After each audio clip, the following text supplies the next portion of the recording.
Hello Booktube, hello friends, welcome to Lizzie Faye Loves Books. I'm Elizabeth. I'm not sure how long it'll take me to get this edited, but right now as I'm filming, it is Sunday afternoon, May 26th, and I'm here to talk to you about something awesome that I am super excited about, and I'm going to be co-hosting, and that is the Summer Romance Book Bingo that is created and hosted by Sarah from Steeped in Books. Now Sarah has done all the work on this. And even after all the work was done and she was announcing it, she said, oh, and if anybody wants to help co-host, well, I don't really know what that means, except that I'm going to do everything I can to help promote it. And I also volunteered to check the Goodreads group as much as possible and chat with people and just kind of, in general, be present in chatting with people about the Summer Romance Book Bingo. So I am also participating, and there are some prizes, but I am going to bow out of the prizes, even though I'm going to fully participate and try to earn as many points as I can. And so before I finish this video, I will tell you about the point system that she has going. Now Sarah first did the Summer Romance Book Bingo last year, and there were 25 prompts if you count the middle square, which is Reader's Choice, and they were all romance categories. This year she thought about just doing general non-romance categories, but a lot of us said no, it's really great to do romance categories, but she has mixed it up a little bit. So there are some categories that just say read a book that's this, or read a novel that's this. So for those categories you can put in whatever kind of book that you want. It does not have to be a romance. And this year there are 80 categories. And so if you want to read a few romances, but you're not interested in reading all romances all summer, you can still participate. So I will put a link below for Sarah's announcement, which will of course have all of the different links to everything, but I will also do my best to cover most of the links and information in the description of this video as well. There are several different co-hosts. All are awesome people that I follow on Booktube, and I'm really looking forward to just getting into this. I have spent several hours now planning my TBR, and I want to share some of that with you. But first, let's get to the basics. So the book bingo will take place for 3 months, June, July, and August, the entire 3-month period. And because there are 80 prompts, when you go on to the website to get your bingo card, you don't know which 24 prompts will appear on your card. Now every card will have the Reader's Choice in the middle, but all the other 24 prompts will be different every time you click on the card. If you refresh it, you're going to get a different card, and you don't know which ones you're going to get. Now I was telling Sarah that I got a Mary Poppins card right off the bat, and what I mean by that is that it was practically perfect in every way. There was a couple of prompts that were a little difficult, but overall I was very excited about the card that I got.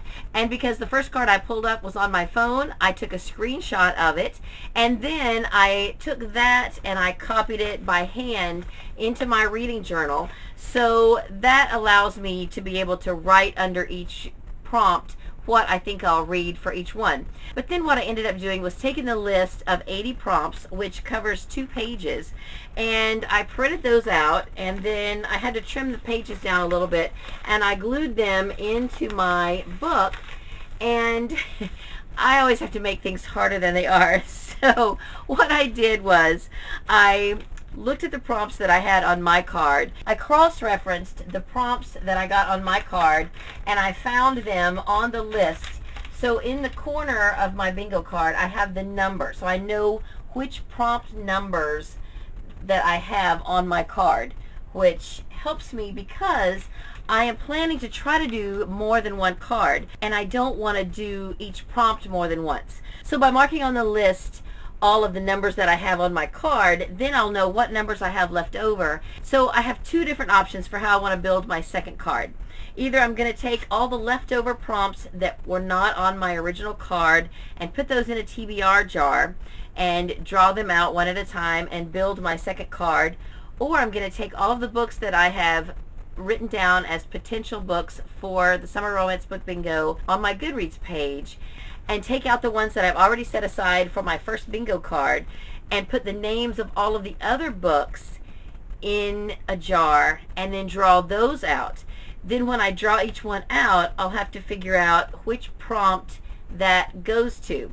So what I've already done to kind of escalate that process is I have taken my list of prompts, both pages, and I have gone through and cross-referenced each prompt with my list. I created a shelf called Summer Romance Book Bingo on my Goodreads page. It has right now 92 possible books that I would like to read this summer, and I have cross-referenced that list with this list, and I have written down 1, 2, or 3 possible books that I have already on my list that will fit each prompt, with a few exceptions. There's 5 or 6 that I don't have something written down for yet, either because so many could fit that prompt that that'll just kind of be a throwaway category, you know, I can stick anything there at the last minute, or because I really don't know what will fit that prompt until I read it.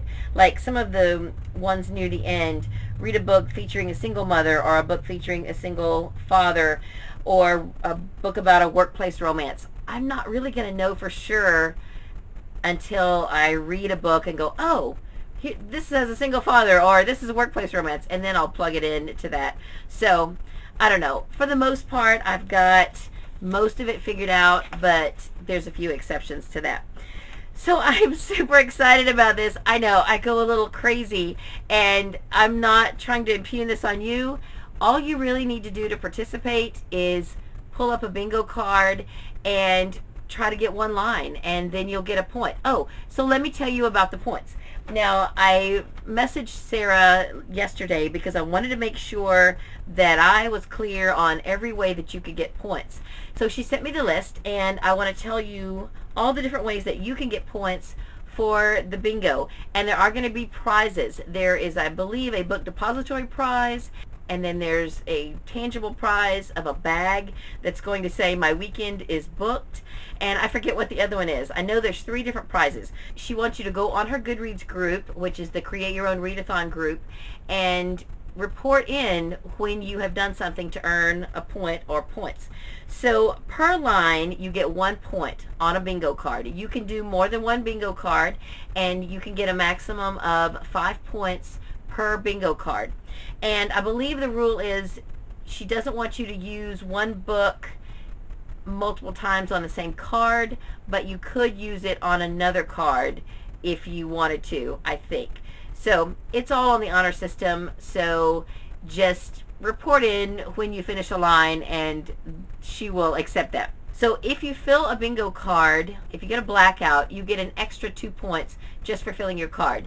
So I believe a full card will potentially get you 7 points. Now, she also has chosen group reads for each month of the summer. If you watch Sarah's video, you can see what the group reads are. I will list them below. I have ordered a couple of them from my library, and I just didn't get them here in time to show you, but the titles will be down in the description. So in June, we're reading a contemporary romance, and then in July, it's a paranormal romance, and then in August, I believe, is a historical romance. So if you read the exact book that the group is reading, you get 2 points. Or if you don't want to read that exact book, or you can't get your hands on it, as long as you read a book from that category or that subgenre of romance, you can get 1 point. So you could potentially get extra points for participating or halfway participating in the group reads.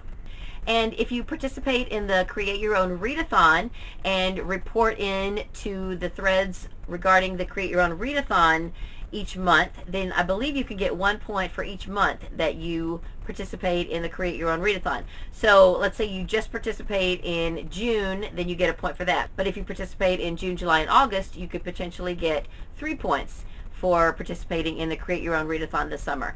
And for the rules regarding that, just check out the Goodreads group. There is explanations there, I believe, and usually Sarah does an announcement video each month. She has talked about it before on her channel. She just basically wants you to set your own goal for that weekend that's set aside for the Create Your Own Readathon, and then report back as to how much you participated, whether or not you met your goals. And then if you accomplish whatever your challenge was for the Create Your Own Readathon, then you get another point.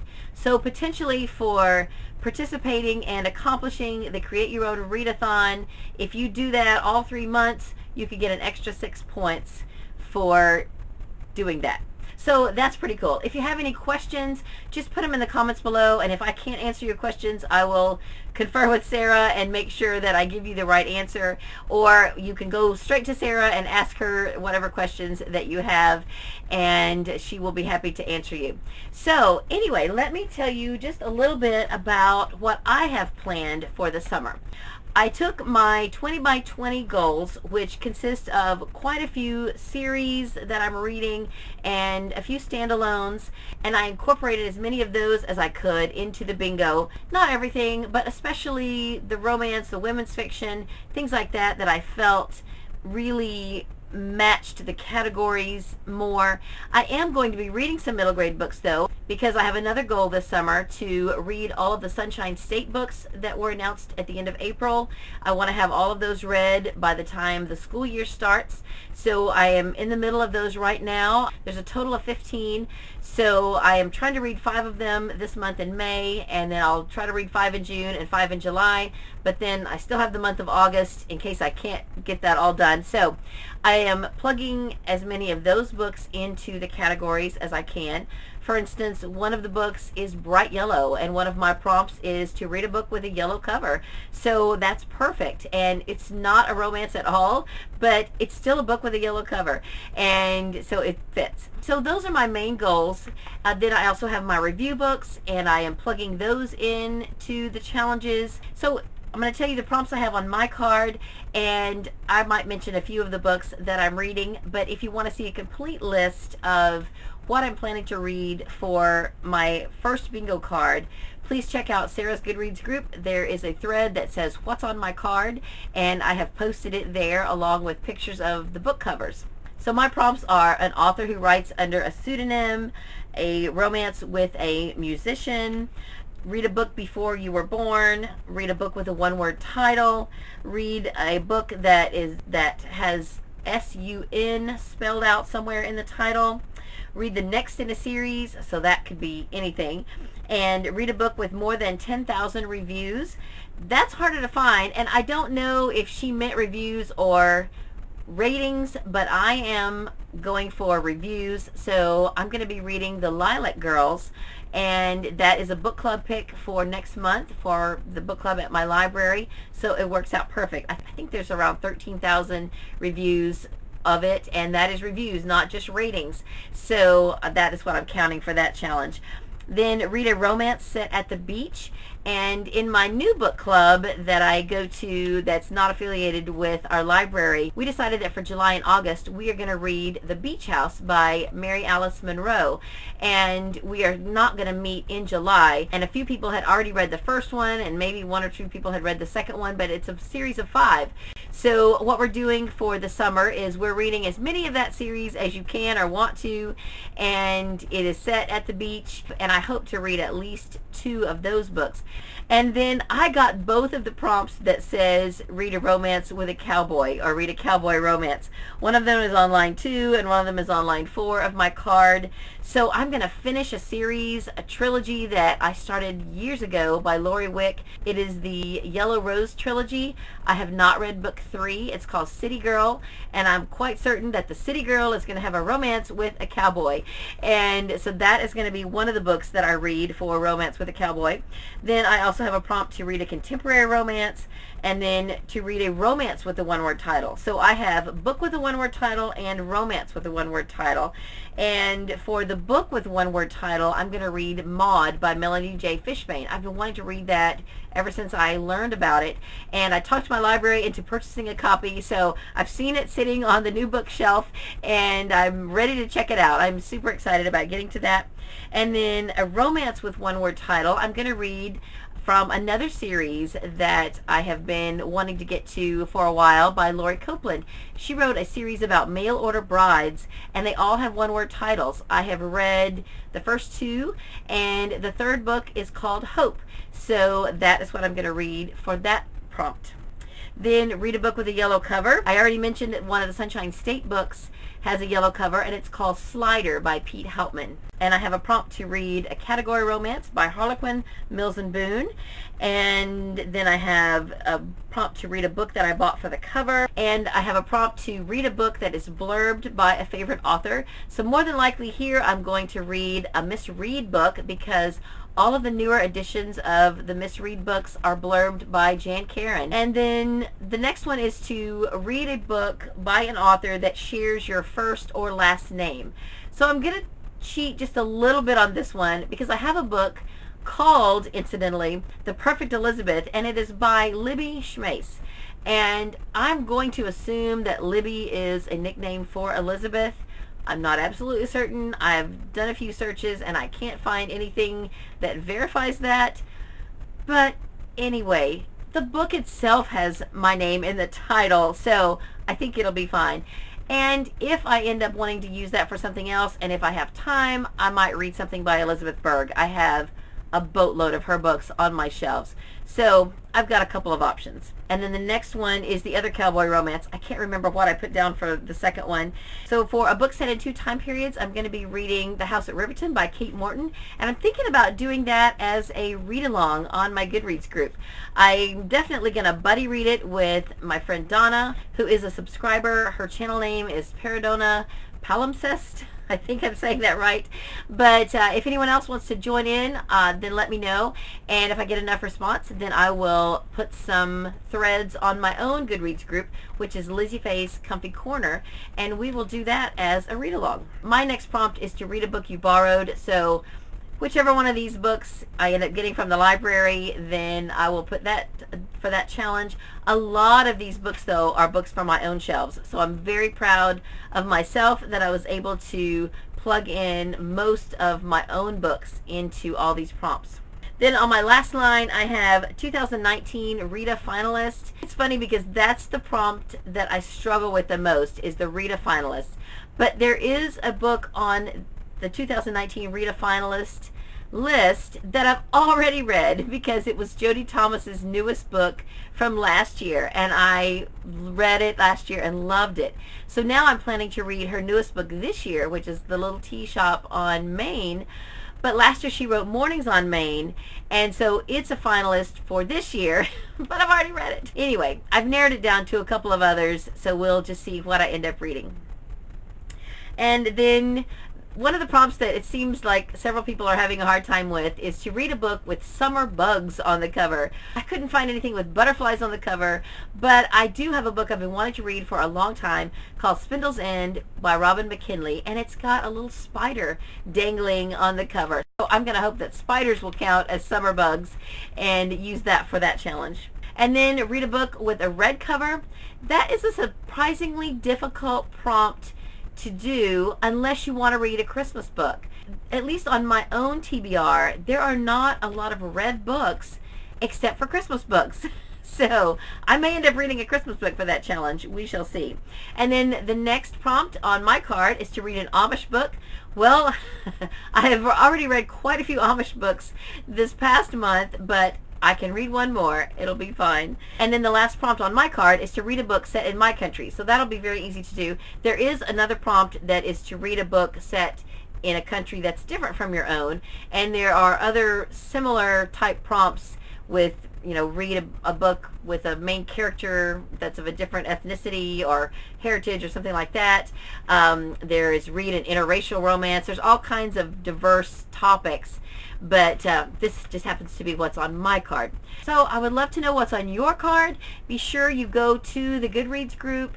It is Sarah's Create Your Own Readathon group. I will put a link down below, and post on there what prompts you got on your card. There's also another thread called Categories, and if you are having trouble with any particular category, you can ask for recommendations there.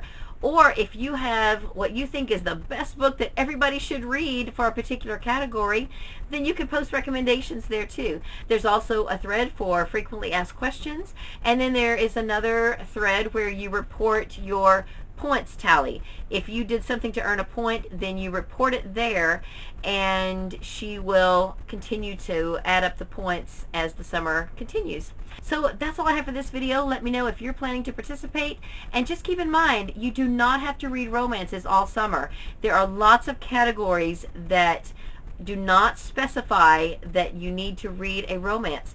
And if you want, you can take the list of 80 categories and you can just pull out the ones that you want and build your own card. You can plan out your card exactly the way you want it, and it's totally fine. So that's all I have for this video. I hope you're having a great day. Read a good book, and God bless you.